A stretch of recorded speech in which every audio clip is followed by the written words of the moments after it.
Hi friends, मैं प्रशांत कुमार आज आपके लिए लेकर गया हूँ राष्ट्रपति से रिलेटेड इम्पोर्टेंट फैक्ट्स। आज मैं आपको बताने वाला हूँ कि राष्ट्रपति से रिलेटेड किस तरह से क्वेश्चन कम्पिटिटिव एग्जाम में पूछे जाते हैं, कौन कौन से टाइप के क्वेश्चन पूछे जाते हैं। आज हम लोग बात करेंगे राष्ट्रपति के इलेक्शन किस तरह से होते हैं और राष्ट्रपति के कार्यकाल, सैलरी, ये सब के बारे में बात करेंगे। राष्ट्रपति का टॉपिक लंबा है, 2-3 वीडियो मुझे बनाना पड़ेगा इसको समझाने के लिए टोटल। तो आज मोटी मोटी बातें, इंपॉर्टेंट फैक्ट्स जान लेते हैं राष्ट्रपति से रिलेटेड। पिछले वीडियो में मैंने आपको बताया था लोकसभा, राज्यसभा के बारे में। आज राष्ट्रपति के बारे में जानते हैं। राष्ट्रपति के बारे में सबसे पहला पॉइंट यह है कि राष्ट्रपति हमारे देश के प्रथम नागरिक होते हैं। राष्ट्रपति हमारे देश के प्रथम नागरिक होते हैं। राष्ट्रपति दूसरी ये पॉइंट है, प्रथम नागरिक मतलब ये हमारे देश के संवैधानिक प्रमुख होते हैं।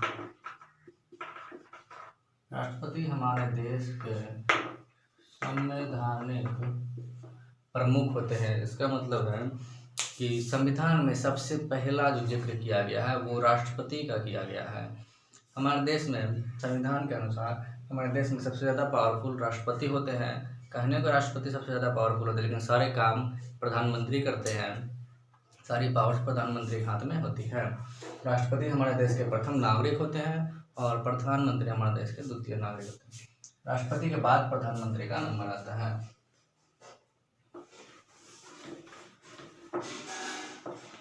कहने को राष्ट्रपति के पास सारी पावर्स है, लेकिन सारे काम प्रधानमंत्री करते हैं।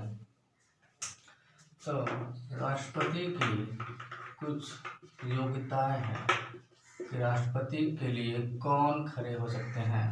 राष्ट्रपति बनने की योग्यताएं के बारे में हम लोग बात करते हैं। राष्ट्रपति बनने की सबसे पहली योग्यता है कि वो भारत का नागरिक हो।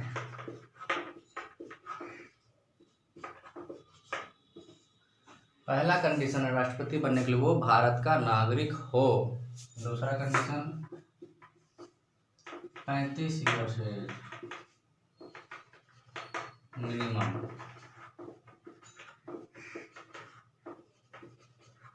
मिनिमम एज 35 ईयर होना चाहिए। और तीसरी कंडीशन है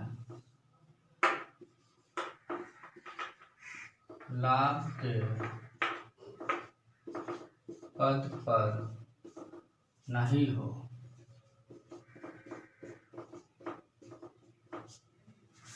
तीसरा, पहला कंडीशन है भारत का नागरिक होना चाहिए। दूसरा कंडीशन है 35 ईयर मिनिमम एज। और तीसरा कंडीशन है कि लाभ के पद पर नहीं हो। लाभ के पद पर नहीं हो, इसका मतलब ये है कि वो किसी भी तरह से सरकारी लाभ नहीं उठाता हो। इसका मतलब है कि सरकारी लाभ किसी भी तरह से नहीं लेता हो।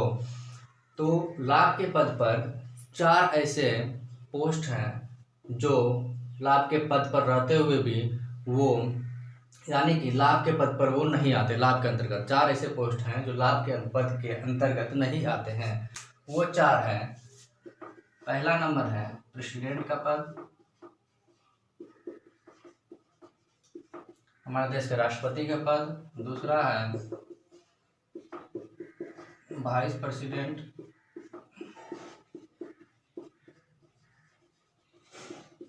उपराष्ट्रपति। तीसरा है गवर्नर। चौथा है मिनिस्टर। ये 4 पद ऐसे हैं जो लाभ के पद पर नहीं आते हैं। कौन कौन से पद हैं? प्रेसिडेंट, वाइस प्रेसिडेंट यानी राष्ट्रपति, उपराष्ट्रपति, राज्यपाल, मिनिस्टर्स। ये 4 पद ऐसे हैं जो अपने पद पर बन रहते हुए भी राष्ट्रपति का चुनाव लड़ सकते हैं।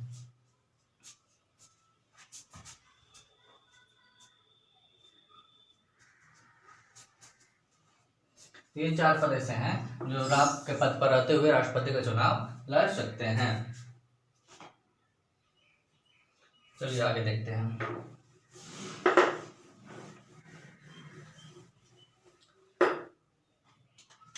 राष्ट्रपति के चुनाव के लिए एक निर्वाचक मंडल का प्रावधान है। निर्वाचक मंडल राष्ट्रपति के चुनाव के लिए एक निर्वाचक मंडल का प्रावधान है। राष्ट्रपति के चुनाव में मुख्यतः कौन कौन से भाग लेते हैं ये जानते हैं। राष्ट्रपति के चुनाव में लोकसभा, राज्यसभा, विधानसभा और विधान परिषद। तो राष्ट्रपति के इलेक्शन में लोकसभा भाग लेते हैं, राज्यसभा भाग लेते हैं, विधानसभा भाग लेते हैं और विधान परिषद भाग नहीं लेते हैं। राष्ट्रपति के चुनाव में भाग नहीं लेते हैं। राष्ट्रपति के चुनाव में विधान परिषद भाग नहीं लेते हैं। आपसे क्वेश्चन पूछा जा सकता है कि राष्ट्रपति के चुनाव में कौन भाग नहीं लेते हैं। ये 4 ऑप्शन दे दिया जाएगा। पूछेगा इनमें से कौन राष्ट्रपति के चुनाव में भाग नहीं लेते हैं, तो आप विधान परिषद पर टिक मारेंगे। विधान परिषद राष्ट्रपति के चुनाव में भाग नहीं लेते हैं। राज्यसभा और लोकसभा के MP भाग लेते हैं, विधानसभा से MLA आएंगे। तो राष्ट्रपति के चुनाव में लोकसभा, राज्यसभा और विधान परिषद ही पार्टिसिपेट करते हैं। लोकसभा के 543 सीट और राज्यसभा के 233। ओनली इलेक्टेड, यानी कि ये दोनों जो होंगे only elected,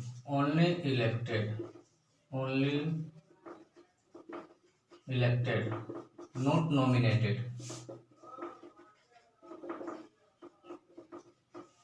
only elected candidate यानी कि सिर्फ निर्वाचित, जिसको जनता के द्वारा जो चुना जाता है, जो जनता के द्वारा चुने जाते हैं, सिर्फ वही इसमें राष्ट्रपति के चुनाव में भाग लेंगे। नॉमिनेटेड भाग नहीं लेंगे। लोकसभा में नॉमिनेटेड सीट कितनी थी? 2 और राज्यसभा में लोकसभा नॉमिनेटेड सीट थी 12। अगर आपको ये नहीं पता तो मेरा पीछे वीडियो जाकर के देख लीजिए, उसमें क्लियर किया गया लोकसभा और राज्यसभा के बारे में। 543 प्लस 2 नॉमिनेटेड होते हैं, 543 निर्वाचित और 2 नॉमिनेटेड लोकसभा में, और राज्यसभा में 233 निर्वाचित और 12 जो होते हैं नॉमिनेटेड होते हैं। तो राष्ट्रपति चुनाव में ओनली इलेक्टेड, निर्वाचित भाग लेते हैं, नॉमिनेटेड भाग नहीं लेते हैं। और विधानसभा, चूंकि एवरी स्टेट, प्रत्येक स्टेट में विधानसभा जो सीट्स होते हैं वो अलग अलग होते हैं। प्रत्येक स्टेट में विधानसभा सीट्स अलग अलग होते हैं, इसीलिए विधानसभा सीट्स का जो मत निकलेगा वो अलग अलग निकलेगा। इसीलिए इसका सीट हम लोग काउंट नहीं कर सकते। जैसे लोकसभा का 543, राज्यसभा का 233, उसी तरह विधानसभा का सीट हम लोग कैलकुलेट नहीं कर सकते हैं। सभी का ऐड करना पड़ेगा। तो हमारे देश में 28 स्टेट्स हैं और 8 यूनियन टेरिटरी है। प्रेजेंट में 28 स्टेट और 8 यूनियन टेरिटरी है, यानी कि केंद्र शासित प्रदेश है। तो 28 स्टेट्स का अलग अलग विधानसभा सीट्स हैं, इसीलिए इसका आंकड़ा हम लोग नहीं लिख सकते हैं। इसका आंकड़ा हम लोग को एक एक करके निकालना पड़ेगा, अलग अलग स्टेट्स का।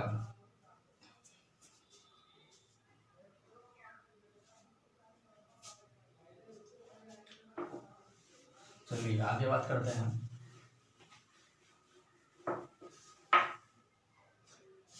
राष्ट्रपति चुनाव में विधानसभा हमारे देश में 28 स्टेट्स पार्टिसिपेट करते हैं विधानसभा की तरफ से, 28 स्टेट्स और प्लस 2 यूनियन टेरिटरी केंद्र शासित प्रदेश ऐसे हैं जो मात्र, टोटल हमारे यहाँ यूनियन टेरिटरी 8 है, टोटल 8 यूनियन टेरिटरी है, जिसमें से 2 यूनियन टेरिटरी ही राष्ट्रपति चुनाव में पार्टिसिपेट करता है। और वो 2 यूनियन टेरिटरी है दिल्ली और दूसरा है पुडुचेरी।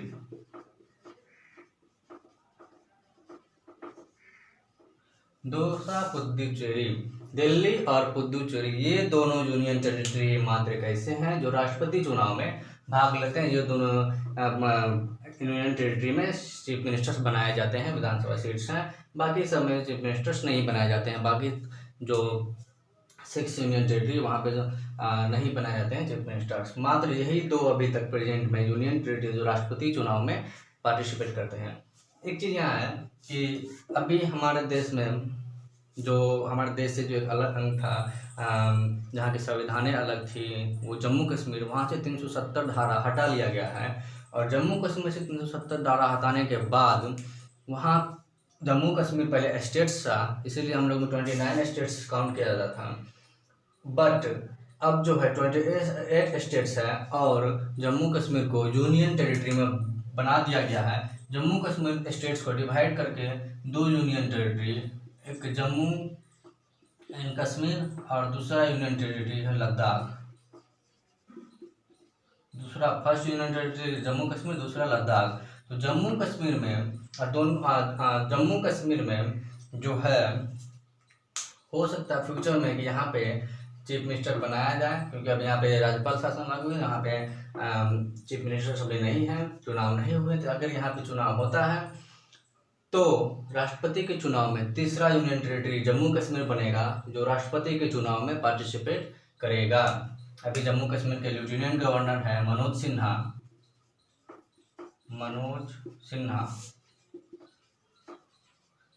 इससे पहले थे गिरीश चंद्र मुर्मू। अगर पूछा जाए जम्मू कश्मीर के पहले राज्यपाल, लेफ्टिनेंट गवर्नर, उपराज्यपाल कौन है, तो वो है गिरीश चंद्र मुर्मू। चलिए,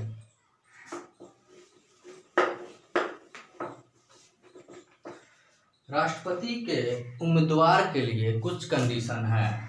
राष्ट्रपति के उम्मीदवार के लिए कुछ कंडीशंस हैं कि राष्ट्रपति के उम्मीदवार के लिए कौन खड़े हो सकते हैं। इसके लिए कुछ कंडीशन है, उसके बारे में जानते हैं।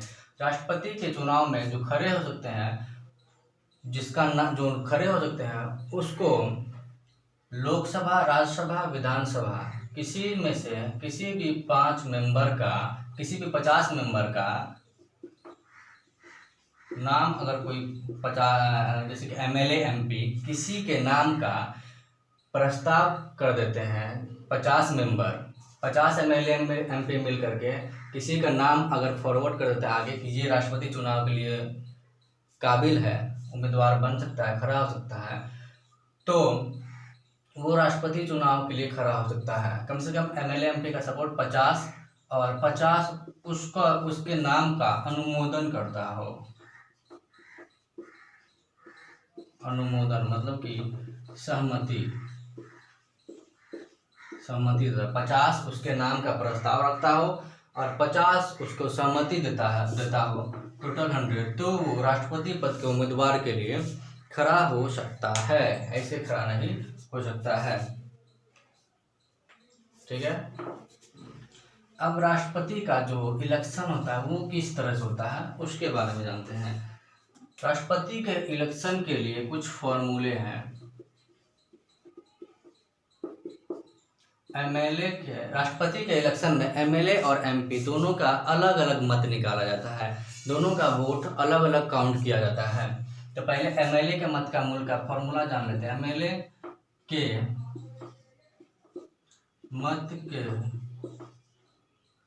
मत का मूल्य, एमएलए के मत का मूल्य निकालने के लिए टोटल उस स्टेट्स में पॉपुलेशन, टोटल कितने पॉपुलेशन उस स्टेट्स में, वो बट्टे डिवाइड में MLA seats, total MLA seats उस स्टेट्स में कितने हैं वो इनटू 1/1000। एमएलए के मत का मूल्य निकालने के लिए total population divide by MLA seats, उस स्टेट्स में कितने एमएलए सीट्स है, इनटू 1/1000। एमएलए का मत का मूल्य प्रत्येक स्टेट्स का हम लोग को अलग अलग निकालना पड़ेगा, क्योंकि प्रत्येक स्टेट्स में एमएलए सीट्स अलग अलग हैं। अब एमपी के मत का मूल्य निकालने के लिए टोटल एमएलए के मत का मूल्य, टोटल एमएलए के मत का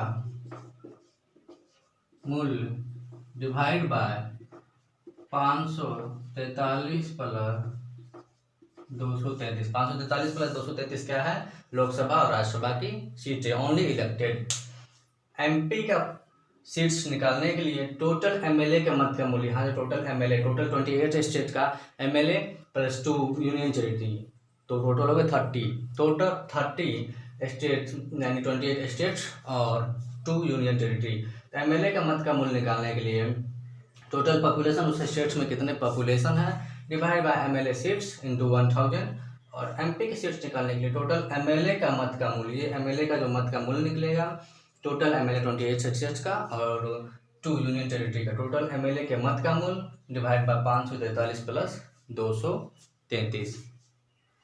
अब यहाँ पे कहा जा रहा है कि जैसा कि यहाँ पे टोटल पॉपुलेशन कब की निकालनी है, क्योंकि हमारे देश में एवरी 10 ईयर्स पे प्रत्येक 10 साल में जनगणना होती है, तो ये टोटल पॉपुलेशन कब की निकालनी है। ये टोटल पॉपुलेशन ना ही 2021 की निकालनी है, ना ही 2011 की निकालनी है, ना ही 2001 की निकालनी है। ये टोटल पॉपुलेशन निकालनी है 1971 की, 1971 की पॉपुलेशन निकालनी है। ऐसा क्यों?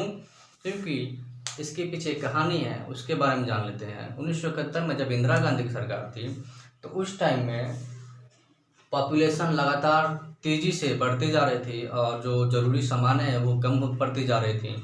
तो इसके लिए इंदिरा गांधी सरकार ने कहा अपने जनता से कि जितनी कम हो सके उतनी जनसंख्या बढ़ाएं, जितनी कम हो सके उतनी जनसंख्या पे कंट्रोल करें।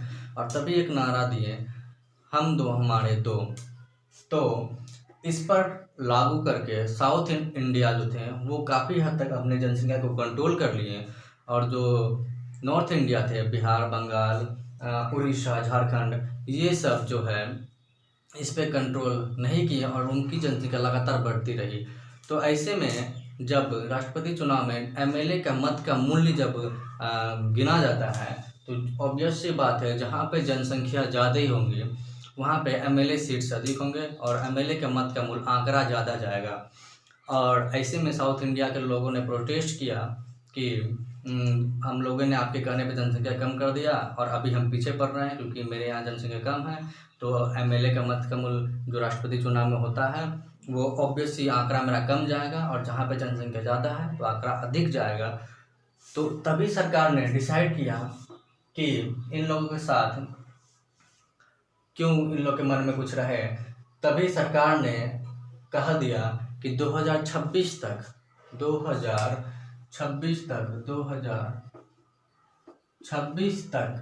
1971 की ही जनगणना ली जाएगी राष्ट्रपति के चुनाव में। 2026 तक है।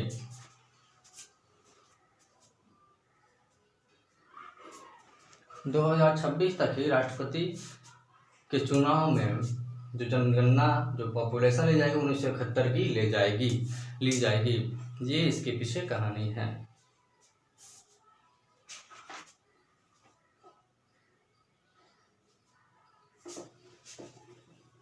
अब आगे देखते हैं। राष्ट्रपति के चुनाव में जो उम्मीदवार खड़े होते हैं उनको 15,000 रुपया जमा कराने होते हैं। 15,000 रुपया जमा कराने होते हैं।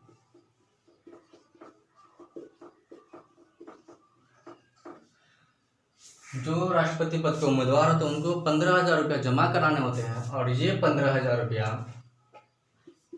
अगर राष्ट्रपति जो कैंडिडेट खड़े होते हैं अगर वो जितने भी टोटल वैलिड वोट्स हैं एमएलए एमपी का टोटल वैलिड वोट्स हैं अगर उसका 1/6 वोट्स अगर जो कैंडिडेट है वो प्राप्त नहीं कर पाता टोटल वैलिड वोट्स का अगर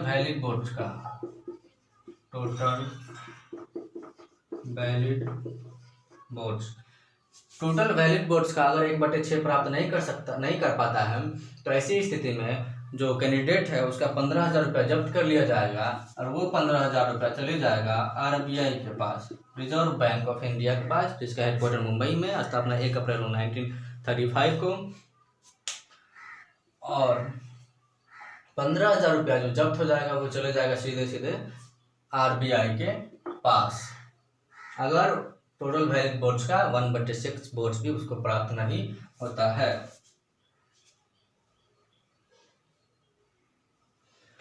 अब राष्ट्रपति के कार्यकाल के बारे में जान लेते हैं। राष्ट्रपति के कार्यकाल, राष्ट्रपति का कार्यकाल 5 ईयर होता है, मिनिमम 5 ईयर होता है, सॉरी, राष्ट्रपति का कार्यकाल 5 ईयर होता है। राष्ट्रपति बनने की जो उम्र है वो मिनिमम 35 ईयर्स है, 35 ईयर मिनिमम है। मैक्सिमम आप अनलिमिटेड है, कभी तो भी बन सकते हैं। राष्ट्रपति बनने की कोई ये नहीं है कि आप एक बार 2 बार, जैसे कि अदर कंट्री में कि राष्ट्रपति 2 बार ही बन सकते हैं, 1 बार ही बन सकते हैं, 3 बार ही बन सकते हैं, इस तरह से। यहाँ पे अपने देश में इस तरह का कोई कंडीशन नहीं है। तो राष्ट्रपति आप कितनी टाइम में कितनी बार भी बन सकते हैं। तो अभी तक में सबसे पहले प्रेसिडेंट वो हैं जो 2 बार राष्ट्रपति बन चुके हैं, वो हैं doctor Rajendra Prasad. Doctor Rajendra Prasad, doctor Rajendra Prasad first president है हमारे देश का जो 2 बार राष्ट्रपति रह चुके हैं। 1952 से लेकर 1962 तक ये प्रेसिडेंट रहे हैं, डॉक्टर राजेंद्र प्रसाद।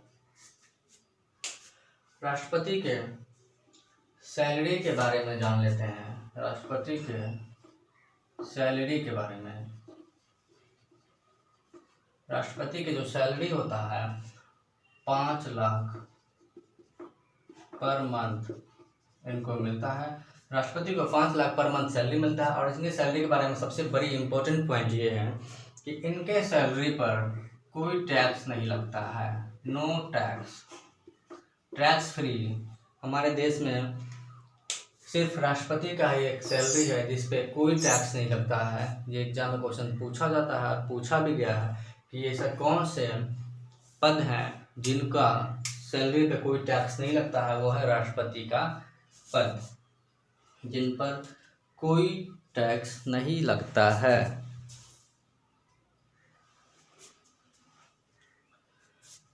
अब इनके शपथ के बारे में जान लेते हैं कि राष्ट्रपति पद की शपथ कौन दिलाते हैं। शपथ, राष्ट्रपति पद का शपथ जो है हमारे सुप्रीम कोर्ट के CJI chief justice of India, शपथ राष्ट्रपति को सुप्रीम कोर्ट के चीफ जस्टिस ऑफ इंडिया दिलाते हैं। मुख्य न्यायाधीश, हमारे सुप्रीम कोर्ट में 30 न्यायाधीश होते हैं प्लस 1 मुख्य न्यायाधीश होते हैं। 30 न्यायाधीश प्लस 1 मुख्य न्यायाधीश होते हैं। हम लोग नेक्स्ट वीडियो में सुप्रीम कोर्ट के बारे में चर्चा करेंगे, सुप्रीम कोर्ट से रिलेटेड इंपॉर्टेंट फैक्ट्स जानेंगे। फिलहाल इतना जान लीजिए, सुप्रीम कोर्ट में 30 जज होते हैं प्लस 1 चीफ जज होते हैं, मुख्य न्यायाधीश। तो ये मुख्य न्यायाधीश राष्ट्रपति को शपथ दिलाते हैं। अगर मुख्य न्यायाधीश नहीं उपस्थित हों तो ऐसी स्थिति में जो 30 जज है इसमें से जो सबसे वरिष्ठतम, सबसे जो ज़्यादा एजेड होगा, जो जज होंगे, वो राष्ट्रपति को शपथ दिलाएंगे। राष्ट्रपति पद के इलेक्शन का जो जिक्र किया गया है वो आर्टिकल 324, राष्ट्रपति पद के इलेक्शन के बारे में 324 में जिक्र किया गया है। राष्ट्रपति पद का जब चुनाव होता है, राष्ट्रपति पद का जब चुनाव होता है तो एक चुनाव अधिकारी नियुक्त किया जाता है। राष्ट्रपति पद के चुनाव में चुनाव अधिकारी नियुक्त किया जाता है। और वो चुनाव अधिकारी कौन होते हैं? लोकसभा के सचिवालय का, लोकसभा के सचिवालय का महासचिव।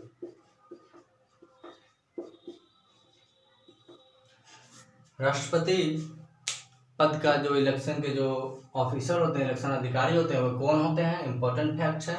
लोकसभा के सचिवालय का महासचिव होते हैं। राष्ट्रपति के चुनाव के अधिकारी कौन होते हैं, लोकसभा के सचिवालय का महासचिव। अब एक कंडीशन है कि आर्टिकल 71 के बारे में जान लेते हैं। अगर किन्हीं एमएलए एमपी को ये लगता है कि राष्ट्रपति के चुनाव में धांधली हुई है, तो ऐसी स्थिति में आर्टिकल 71 में जो जिक्र किया गया है कि वो कम से कम 20 एमएलए एमपी का उनको वोट प्राप्त हो और वो सुप्रीम कोर्ट में अपील दायर कर सकते हैं कि राष्ट्रपति चुनाव में धांधली हुई है, इससे हम लोग संतुष्ट नहीं है। कम से कम 20 एमएलए एमपी का उसको वोट प्राप्त हो, समर्थन प्राप्त हो, तभी वो अपील दायर कर सकते हैं सुप्रीम कोर्ट में। सुप्रीम कोर्ट जैसे ही अपील दायर करेंगे, सुप्रीम कोर्ट तुरंत उस पर सुनवाई करेगी और 5 जजों का बेंच गठित करेगी। 5 जजों का बेंच गठित करेगी और उस पर कार्रवाई करेगी। जब तक, अब ऐसा नहीं कि जब तक ये केस चलेगा तब तक जो राष्ट्रपति बन चुके हैं वो हट जाएंगे, ऐसा नहीं। जब तक ये केस फाइनल नहीं होगा, जब तक ये प्रूव नहीं होगा कि हाँ धांधली हुई या नहीं हुई, तब तक ये राष्ट्रपति बने रहेंगे। और ऐसी स्थिति में अगर ये किसी बिल पे, किसी एक्ट पे साइन कर देते हैं तो वो वैलिड रहेगा, वो पारित हो जाएगा, उसमें कोई बदलाव बाद में चल के नहीं होगा। जैसे कि अगर ये सही पाया जाते हैं कि इसमें धांधली हुई है, तो ऐसी स्थिति में जो राष्ट्रपति को तो हटा दिया जाएगा, लेकिन राष्ट्रपति जो चीज़ पर साइन कर देंगे वो बिल पास हो जाएगा, उस पर कोई बाद में बदलाव नहीं किया जाएगा। तो दोस्तों, ये रहा राष्ट्रपति से रिलेटेड इम्पोर्टेंट फैक्ट्स जो मैंने आज आपको बताया। नेक्स्ट वीडियो में मैं राष्ट्रपति से रिलेटेड, राष्ट्रपति के पावर और एक वीडियो लाऊंगा राष्ट्रपति से रिलेटेड। उसके बाद सुप्रीम कोर्ट से रिलेटेड इम्पोर्टेंट फैक्ट्स लाऊंगा। तो दोस्तों, ये रहा आज का वीडियो राष्ट्रपति से रिलेटेड। मिलते हैं कल नेक्स्ट वीडियो के साथ। अगर दोस्तों ये वीडियो आपको अच्छी लगी होगी तो please like, share and subscribe जरूर करें। धन्यवाद।